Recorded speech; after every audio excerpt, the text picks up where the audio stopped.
نحمده ونصلي على رسوله الكريم اما بعد فاعوذ باللہ من الشیطان الرجیم بسم اللہ الرحمن الرحیم کتب علیکم اذا حضر احدکم الموت ان ترک خیرا۔ تو اب ان آیاتوں سے ہم وراثت کے بارے میں جو احکامات ہیں ان کے بارے میں پڑھنے جا رہے ہیں کہ جو انہیریٹڈ ویلتھ ہے اس کا ڈسٹریبیوشن کیسے ہوگا اور اس کے بارے میں کیا شرائط ہے، ان کے بارے میں ہم آگے والی آیتوں میں پڑھیں گے۔ تو آپ دیکھیے کہ پہلے ہم نے قصاص کے بارے میں پڑھا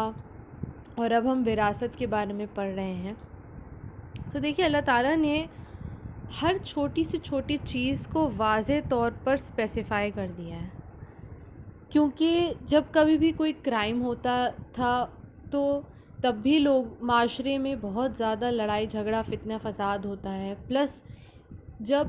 کوئی بھی انسان اس دنیا سے گزر جاتا ہے تو اس کی جو ویلتھ ہوتی ہے، اس کی پیچھے جو وہ وراثت چھوڑتا ہے اس کے پیچھے بہت زیادہ لڑائی ہوتی ہیں کہ اس پر کس کا حق ہوگا۔ تو صحیح تقسیم کرنا، اس کو صحیح ڈیسیجن لینا، اور جس کی وہ ایکچوئل میں پراپرٹی ہے اس کے لیے اس بات کا ڈیسیجن لینا کتنا امپورٹنٹ ہے، اس کے بارے میں ہم پڑھنے والے ہیں۔ تو اللہ تعالیٰ فرما رہا ہے کہ جب کسی کی بھی موت کا وقت قریب آنے لگے یا علامت نظر آئے یا آثار یہ بتا رہے ہیں اور اس کے پاس مال ہے تو وصیت کرنا لازم ہے، والدین، بچوں، رشتہ داروں کے لیے اور اللہ سے ڈرنے والوں کے لیے، توکل رکھنے والوں کے لیے، تقوی اختیار کرنے والوں کے لیے ان کی یہ ذمہ داری بنتی ہے کہ اس کو امپلیمنٹ کریں۔ رشتہ داروں کے پاس اگر کم ہے اور جو متقی ہے اس کے پاس مال کثیر بھی ہے تو وہ اپنے بچوں کے علاوہ ان کے نام بھی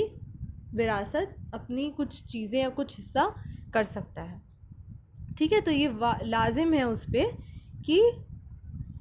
وہ اپنی وراثت اپنی زندگی میں ہی جب وہ حیات ہے تبھی لکھ دے، لیکن 1/3 ہی تقسیم کر سکتا ہے ایکسٹرا میں، کیونکہ جو 2/3 ہے وہ وارثوں کا ہی حصہ ہے۔ یہ ان کا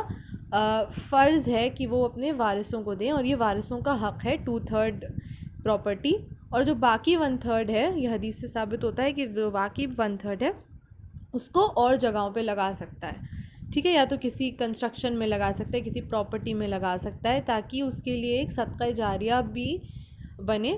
وہ بھی کر سکتا ہے، لیکن 2/3 میں وارثوں کا حق ہے۔ اور بھی چیزیں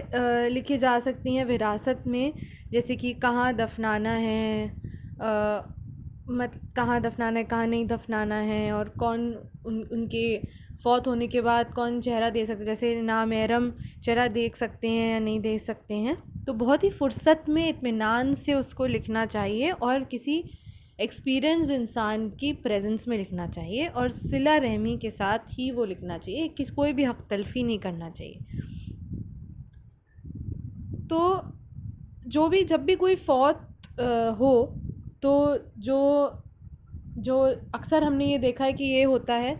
کہ جو لوگ ہوتے ہیں وہ وراثت اور جو چیزیں ہیں ان کی تقسیم میں فوراً لگ جاتے ہیں، لیکن سب سے بڑی چیز یہ ہے کہ جب کوئی فوت ہو جائے تو سب سے پہلے اس کا جو قرض ہے، اس کے اوپر جو انسان کے اوپر قرض ہے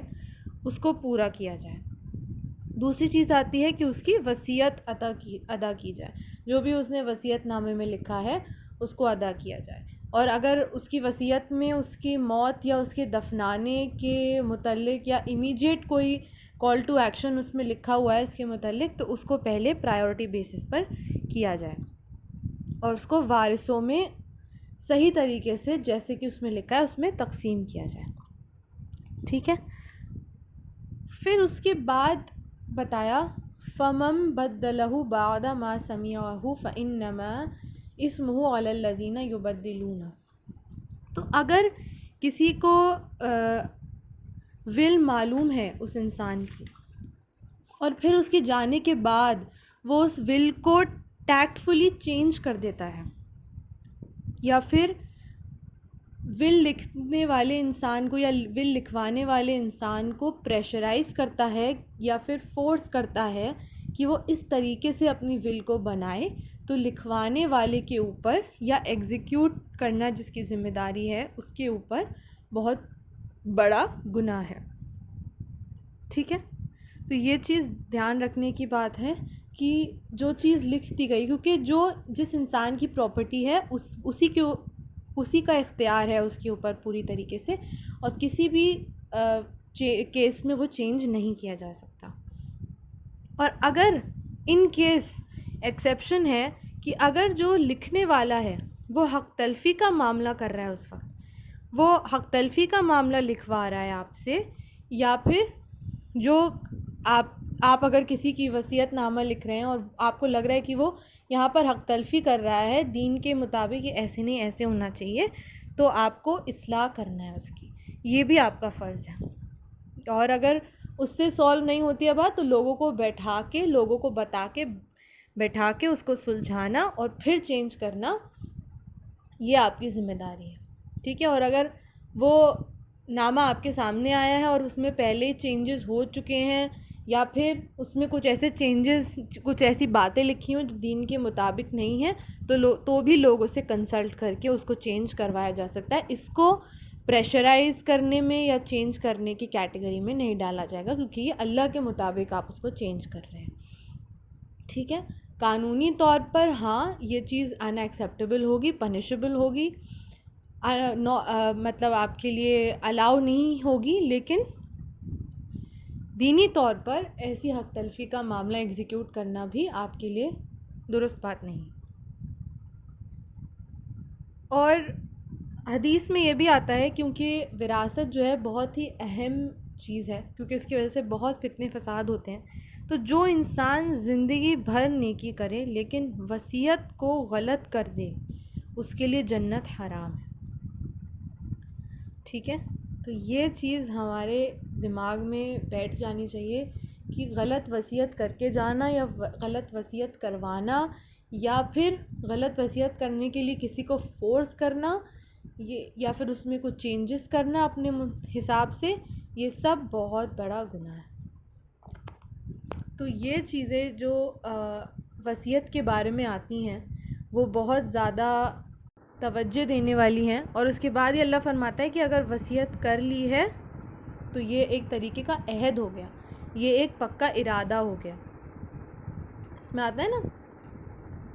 فَمَنْ خَافَ مِن مُوصٍ جَنَفًا أَوْ إِثْمًا فَأَصْلَحَ بَيْنَهُمْ فَلَا إِثْمَ عَلَيْهِ إِنَّ اللَّهَ غَفُورٌ رَحِيمٌ. ٹھیک ہے، تو آپ نے اگر وصیت کر لی ہے تو یہ ایک پکا ارادہ ہو گیا. ٹھیک ہے، اس عہد کو کسی بھی طریقے سے بعد میں توڑے نہیں.